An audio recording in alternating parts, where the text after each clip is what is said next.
Olá, bem-vindos ao maravilhoso mundo do direito. Estamos aqui para mais um Minuto do Direito, hoje falando das diferenças entre lei complementar, lei ordinária e emenda constitucional. E para isso eu trouxe para vocês uma tabela. Nessa primeira coluna, nós vamos colocar aqui a lei complementar, depois a lei ordinária e, por último, a emenda constitucional. 3 tipos de normas que estão previstas lá no artigo 59 da Constituição. Uma das diferenças entre esses 3 tipos de normas é quanto à aprovação, quanto aos votos necessários para que elas sejam aprovadas. Por exemplo, a lei complementar. Você sabia que a lei complementar é aprovada por maioria absoluta? Como é que eu sei disso?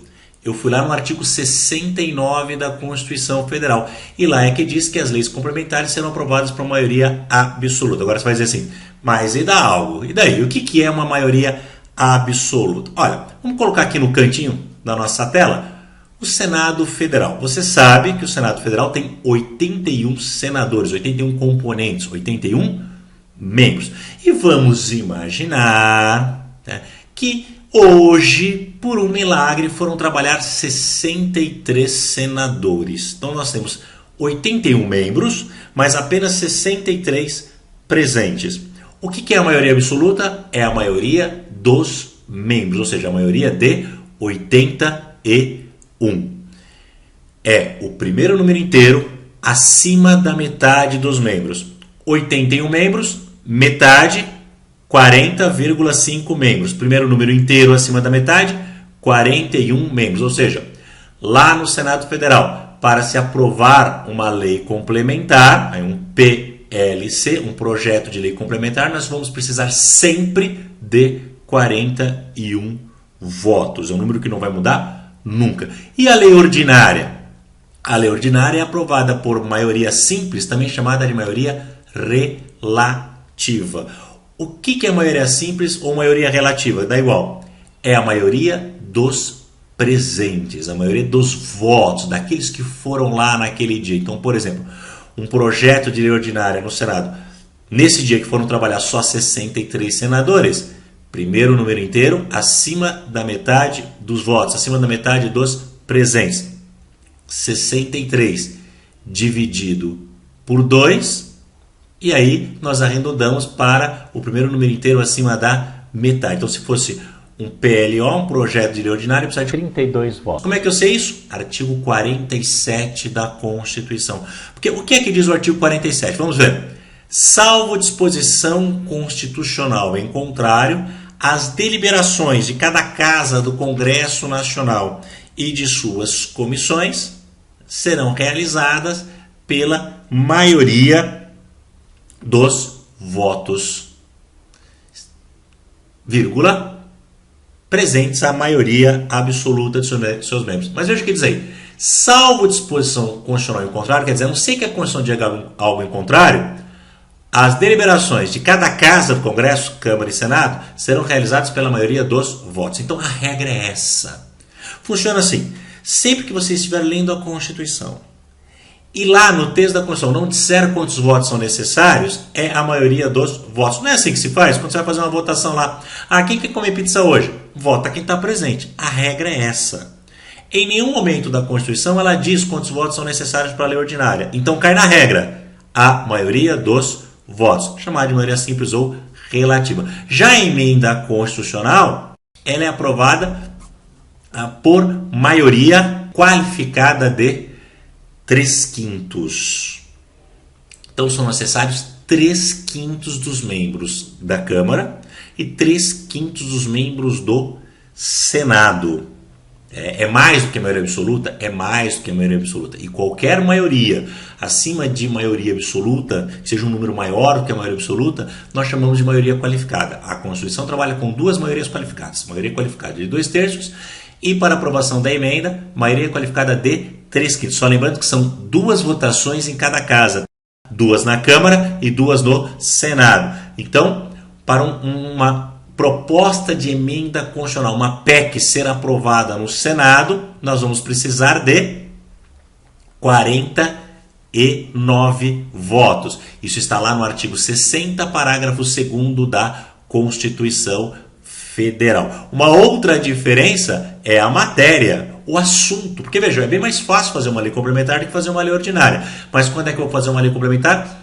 Quando a Constituição expressamente pedir uma lei complementar. Olha só, o artigo 7º, inciso 1 da Constituição, diz o seguinte lá. Aqui é direito dos trabalhadores urbanos, rurais.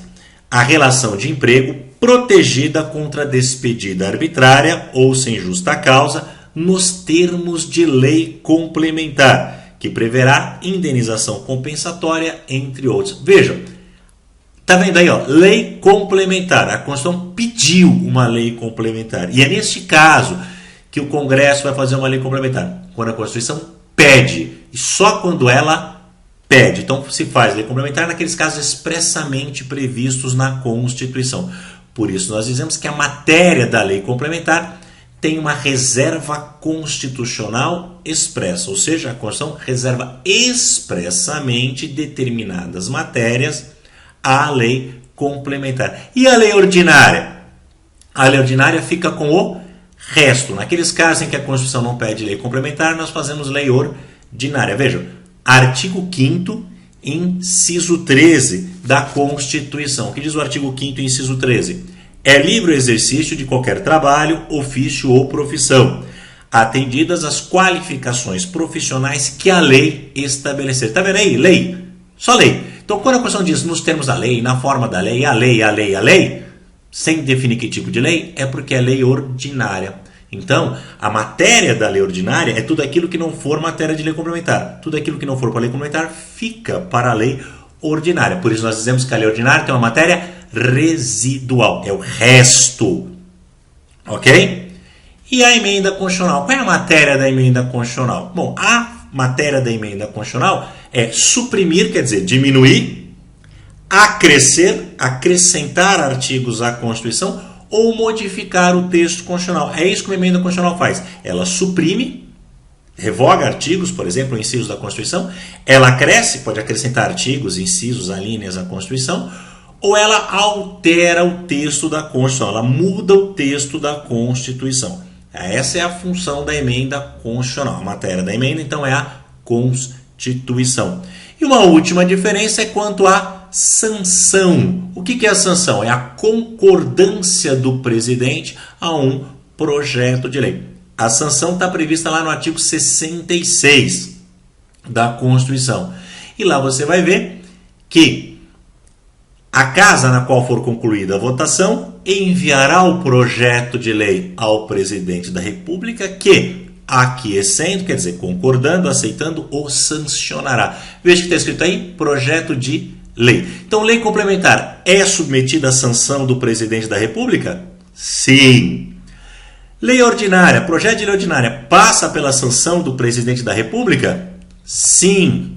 E a emenda constitucional não é submetida à sanção do presidente da República. Ela não passa pela sanção do presidente da República. Muito bem?